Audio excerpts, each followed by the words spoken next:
Good morning, Year 5. I hope you are all well and enjoying our book so far. I thought I'd change the scenery again today and come back to our picture wall.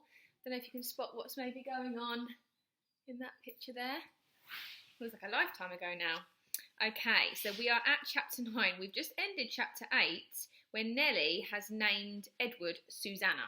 Okay, and the beginning of chapter 9 starts with a lovely picture of a rabbit dressed in a dress. So let's see if that is Edward. And so Edward Tulane became Susanna. Nellie sewed several outfits for him: a pink dress with ruffles for special occasions, a simple shift fashioned out of a flower-covered cloth for everyday use, and a long white gown made of cotton for Edward to sleep in. In addition, she remade his ears, stripping them of the few pieces of fur that remained and designing him a new pair. "Oh," she told him when she was done, "you look lovely." He was horrified at first. He was, after all, a boy rabbit. He did not want to be dressed as a girl. And the outfits, even the special occasion ones, were so simple, so plain. They lacked the elegance and artistry of his real clothes. But then Edward remembered lying on the ocean floor, the muck in his face, the stars so far away, and he said to himself, "What difference does it make, really?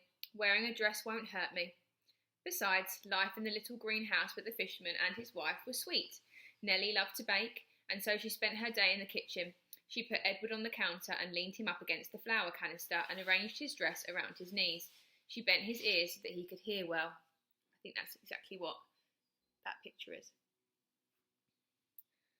And then she set to work, kneading dough for bread and rolling out dough for cookies and pies. The kitchen soon filled with the smell of baking bread and with the sweet smells of cinnamon and sugar and cloves. The windows steamed up, and while Nellie worked, she talked. She told Edward about her children, her daughter, Lolly, who was a secretary, and her boys, Ralph, who was in the army, and Raymond, who had died of pneumonia when he was only 5 years old. "He drowned inside of himself," said Nellie. "It is a horrible, terrible thing, the worst thing, to watch somebody you love die right in front of you and not be able to do nothing about it. I dream about him most nights." Nellie wiped her tears with the back of her hands. She smiled at Edward. "I suppose you think I'm daft talking to a toy, but it seems to me that you're listening, Susanna." And Edward was surprised to discover that he was listening. Before, when Aveline talked to him, everything he had seemed so boring, so pointless. But now the stories Nellie told struck him as the most important thing in the world, and he listened as if his life depended on what she said. It made him wonder if some of the muck from the ocean floor had gotten inside his china head and damaged him somehow. In the evening, Lawrence came home from the sea, and there was dinner, and Edward sat at the table with the fisherman and his wife. He sat in an old wooden high chair, and while at first he was mortified, a high chair after all was a chair designed for babies, not elegant rabbits, he soon became used to it. He liked being up high, looking out over the table instead of staring at a tablecloth as he had at the Tulane household. He liked feeling a part of things. Every night after dinner, Lawrence said that he thought he would go out and get some fresh air, and that maybe Susanna would like to come with him. He placed Edward on his shoulder, and as he had the first night when he walked him through town, bringing him home to Nellie. They went outside, and Lawrence lit his pipe and held Edward there on his shoulder, and if the night was clear, Lawrence said the names of the constellations one at a time. Oh dear.